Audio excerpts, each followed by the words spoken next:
Welcome to hit news. వాస్తవ వార్తలే లక్ష్యం.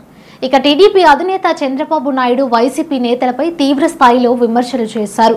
మచిలీపట్నంలో నిర్వహించిన వారాహి విజయబేరి సభలో పవన్ తో కలిసి చంద్రబాబు పాల్గొన్నారు. ఈ సందర్భంగా ఆయన మాట్లాడుతూ తాము ప్రజల కోసమే కూటమి కట్టామని, తమ కలయిక స్వార్థం కోసం కాదని స్పష్టం చేశారు. గతంలో మంత్రులుగా పనిచేసిన ఇద్దరు నానీలు ఈ జిల్లాలకు చెందినవారని అన్నారు. ఒకరు బూతుల నాని, మరొకరు నీతుల నాని అని ఎద్దేవా చేశారు. ఈ సైకో జగన్ ఒక్కో ప్రాంతంలో ఒక్కో సైకోను తయారు చేసి మమ్మల్ని మానసికంగా దెబ్బతీయాలని చూస్తున్నాడని విమర్శించారు.